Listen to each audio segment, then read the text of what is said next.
that very few people agree there is enough food in Gaza right now.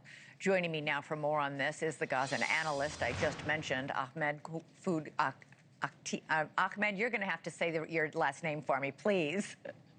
No problem. Ahmed Fouad Alkhatib. Thank you, Ahmed. He is a senior fellow with the Atlantic Council. His recent article is headlined, "Hamas Wants Gaza to Starve." Also joining us is former Israeli diplomat Alon Pinkas. Great to have both of you.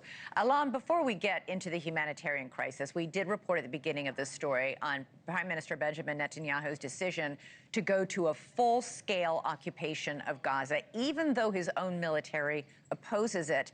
A source to the Prime Minister says there will be operations even in areas where the hostages are being held. If the IDF chief of staff doesn't agree, he should resign. Yeah, I mean, look, the IDF has been opposed to this from basically day one, Elizabeth. And the IDF basically said, even the previous chief of the general staff basically said that if you want to rid Gaza of Hamas, if you want to annihilate, decimate, eviscerate, obliterate, all these euphemisms that Mr. Netanyahu spurts out like fortune cookie slips, that's fine. But in order to do that, you need to occupy the entire Gaza Strip. And if you occupy the entire Gaza Strip, Elizabeth, you own the entire Gaza Strip. And that includes humanitarian aid and potable water and medical services and law and order and education and employment and reconstruction and what have you. That's what occupation looks like. For almost a year, Mr. Netanyahu thought he was, walking between the raindrops and not getting wet. He's occupying, but not really. He's controlling, but not legally. The IDF controls 75% or more of Gaza. That makes Israel responsible for the humanitarian aid. Everything back. And just very quickly, Alon, the reason, I mean, and we obviously we're going to get to the humanitarian crisis there in just a moment. Obviously, and they're not even handling the 75% of Gaza they control. They're still not allowing enough food and potable water inside. But Alon, the danger, according to the IDF, is that Hamas will execute these hostages if the IDF approaches these areas that they have not yet approached. How extraordinary is it that Netanyahu's own military is against this?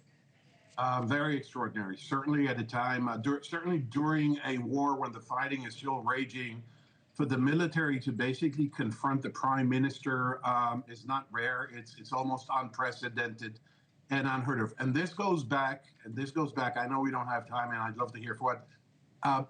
This goes back to something very fundamental from the outset of the war, Elizabeth, and that is that Israel never had any coherent and orderly plan for the day after in Gaza. This is a war that started without political objectives, and all military moves on operations were never aligned with any discernible political end, and this is what you get.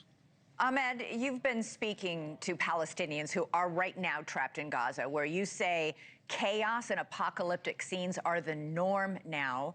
You say Israel is actually playing into Hamas's hands because Hamas wants the famine, because you say producing mass death is its final play.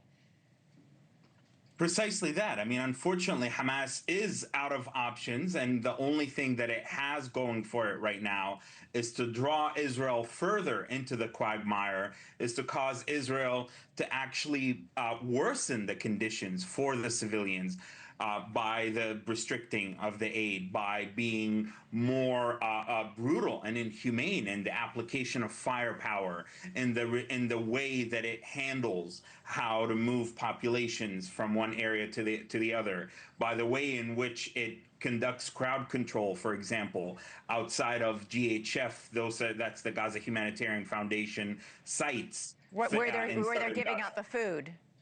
Precisely, and where hundreds of people have been documented to have been shot en route to and from the Gaza Humanitarian Foundation distribution sites. There are dozens and dozens of horrendous imagery emerging every single day of airstrikes, of people being shot by ammunition, not by explosions and bombs, but by actual live rounds from Israeli tanks for nothing. They are losing their lives. This is not weakening Hamas. This is not bringing the hostages home. Instead, it is worsening the Israel's standing and producing these awful images that Hamas is counting on to further isolate Israel in the international arena, to further implicate Israel in accusations of war crimes and genocide. And starvation and hunger is yet another part of Hamas's toolbox, if you will. And I would argue, like I wrote in the piece in The Atlantic, is the final play for Hamas to draw Israel all in. And I am exceptionally concerned that this idea of occupying Gaza fully is the final play, I mean, in what will be a disastrous decision, because similarly, once you withdraw, who's going to take over security? Who are you gradually going to delegate those responsibilities to? And like General David Petraeus of the United States Central Command when he was in Iraq and Afghanistan, how are you going to, you know, the famous strategy of clear, hold, and build? Is Israel actually going to build, or is it just going to oversee a pile of ruins and somehow hope that that is sufficient to retrieve the hostages and destroy Hamas?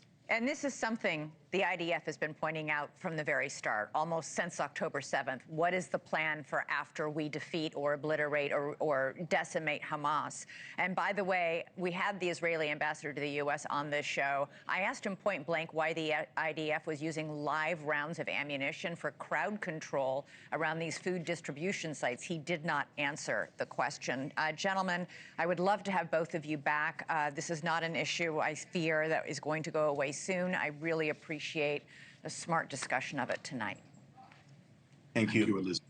Thank you for watching. Subscribe below and download our NewsNation app right now on your phone, and you will get fact-based, unbiased news for all Americans.